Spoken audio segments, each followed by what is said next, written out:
Hello, students. First of all, thank you for the good work that you're doing. Um, I saw a lot of good paragraphs about Marianne Moore, and I saw some good contributions to the forum on Langston Hughes. It's clear to me that individually you all are doing excellent work analyzing these poets, um, but except for the forum, we haven't had as much of a chance to talk to each other and to hear from everyone. So I thought I would use this screencast to try to sum up and tie together several of the points that many of you have made about the poets in this modernist poetry unit. So, and to do that, I'm going to use this Excel spreadsheet that we've used before, that you've seen a little bit of before, and it just uses a single question: what should poetry be? And catalogs the way that different poets answer it. And so we've talked about Edwin Arlington Robinson, Ezra Pound, T.S. Eliot, also Wallace Stevens. I thought we'd talk a little bit about some of the other poets just so that we're all on the same page about how these different poets are answering this question. So William Carlos Williams, I think some of you were a little frustrated by him, or some of you thought he was a little bit cute. But it's partly because he just has a little bit of a different answer for that question we've been looking at. So these are some words that I would use to label his approach to poetry. And these words are especially clear or apparent if we take a look at this poem. So this is William Carlos Williams, A Sort of a Song, and it is about poetry. Let the snake wait under his weed, and the writing be of words, slow and quick, sharp to strike, quiet to wait, sleepless. So in that first stanza, Williams tells us that he thinks poetry should be sort of like a snake under a rock, coiled, ready to spring. And when it does spring, it should be rapid. And I think some of you might agree that when William Carlos Williams' poem kind of breaks through to you, when you sort of get it, it happens quickly. The second stanza: through metaphor to reconcile the people and the stones. Compose, no ideas but in things. Invent, saxifrage is my flower that splits the rocks. So here we see that William Carlos Williams is definitely interested in figurative language, and there's a metaphor in this poem.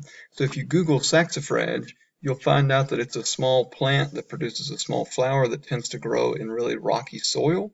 And just like a dandelion or several dandelions over the course of years can crack the concrete of a sidewalk, Williams imagines that poetry might do the same thing. It might be small and seemingly innocuous, but it should have power. It should do things. Notice these action words: compose, invent, right? And so these are some of the things he says about poetry. It should be material, no ideas but in things. And then he doesn't say this, but this is definitely true of William Carlos Williams's poetry. He felt that poetry should be driven by images. Um, and the red wheelbarrow is probably the classic example of that. A lot of you mentioned Robert Frost in one place or another last week, and so I think you'll recognize some of these words are yours. Right? So a lot of you described Robert Frost's poetry as natural, and in part that's because of his subject matter. Like he writes about things like stone walls and grass and fruit trees, wood piles. It's a poetry very much looking at the non-human world. But there's an interesting contrast, right? There's no question that this word is a reasonable word to apply to Frost, but he is also very interested in rhyme and meter. He writes most of his poems with very strict form, which is kind of the opposite of saying that it's natural. It is more composed, more subject to rules than maybe some of the other poets we've looked at. So it's interesting that it can be both of these at once. And I think one of the ways that Frost does that is the meters that he chooses are often drawn straight from conversations he might have heard.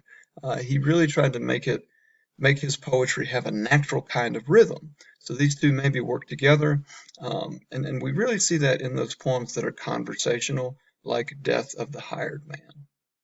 Um, Poems also often tell a story, and some of you mentioned that, and so we could say that for him, poetry should be narrative driven. Um, a lot of you mentioned that Robert Frost is famous for having a lot going on underneath the surface of a poem. Nearly all of his poems um, um, have something beneath the surface level, have some subtext. The last word I want to talk about is ambivalent. Um, Lots of Frost's poems don't come to one solid, definitive answer. They kind of go in two different directions, and he doesn't necessarily emphasize one more than the other. So I've got a Robert Frost poem pulled up here, and this is a famous one. If you have read any Robert Frost before, you probably knew this poem. We're just going to look at the last stanza here. I shall be telling this with a sigh somewhere ages and ages hence. Two roads diverged in a wood, and I took the one less traveled by, and that has made all the difference. Um, Now, sometimes this poem gets painted as, choose the road less traveled. It'll make your life more exciting. But if you look at the poem closely, it it doesn't say only that. That's one way to interpret the poem, but it's a highly ambivalent poem. It all depends on what kind of sigh is delivered here in this last stanza. Um, there's no real way to tell whether the sigh is a sigh of satisfaction and contentment or a sigh of regret, right? So if it's satisfaction and contentment, he says, it's just been great. I took the road less traveled by, and it was awesome. I made the right decision that has made all the difference. I'm so happy with how my life turned out. But if it's a sigh of regret, this poem almost speaks out of depression or melancholy, right? Two roads diverged in a wood, and like an idiot, I took the one less traveled by, and it's made a huge difference. Things didn't go like they could have. I haven't always been happy, right?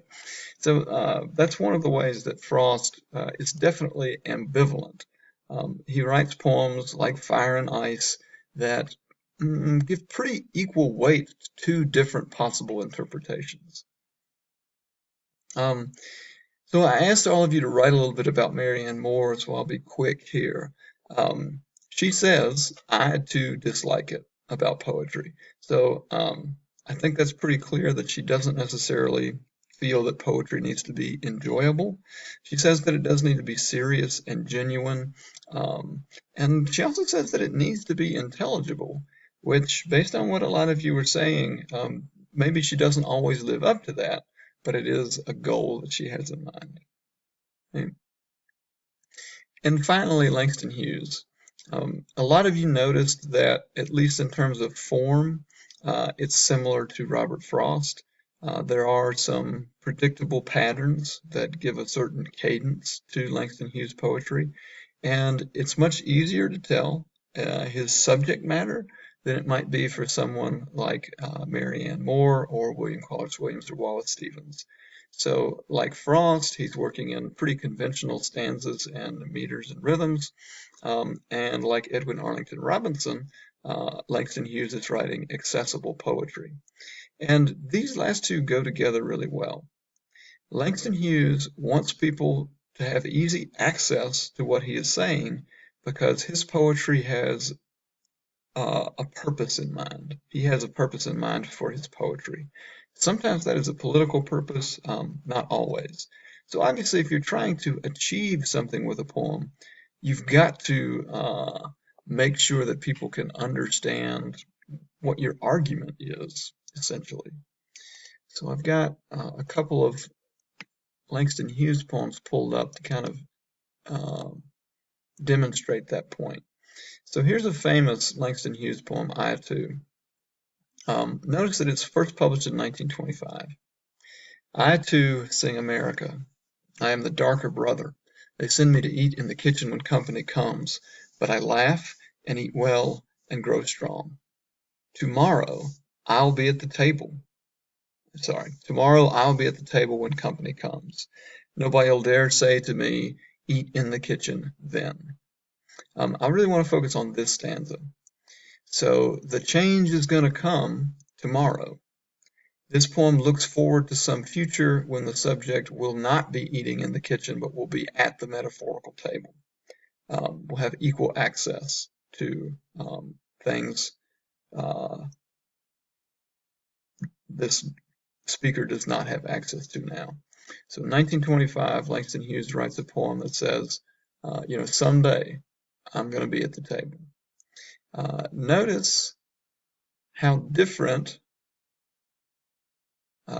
his voice becomes in a later poem. So this poem was published in 1949. The title is Democracy. Democracy will not come today, this year, nor ever through compromise and fear. I have as much right as the other fellow has to stand on my own 2 feet and own the land. I tire so of hearing people say, let things take their course. Tomorrow is another day. I do not need my freedom when I'm dead. I cannot live on tomorrow's bread. Freedom is a strong seed planted in a great need. I live here too. I want freedom just as you. And this poem pairs with I too in a really interesting way. So I too mentions this tomorrow, looks forward to a future where things are more equitable and fair. Democracy, by 1949, it would appear Langston Hughes has grown impatient, right? He has grown tired of hearing people say, let things take their course. Tomorrow is another day. And interestingly, at least in I too, it seems like Hughes was one of the folks who mentioned that tomorrow, who mentioned a future of equality. So it is 25 years, right? 1925 and 1949. So, I mean, I can certainly understand why Hughes would be frustrated that more progress had not been made, because we're still working on these issues today, I think most people would say. So I hope that helps you think about all of the poets in this unit and kind of compare and contrast them and notice just how different they can be, even though they're all modernist poets, except for maybe Edwin Arlington Robinson. All the ones from Pound down are often classified as modernist poets. Langston Hughes is a member of the Harlem Renaissance, maybe has a little bit of a different role to play among this group, but especially in historical period, he is contemporaneous with the modernist poets. Okay, I feel like I've rambled on long enough. If you have any questions, please let me know.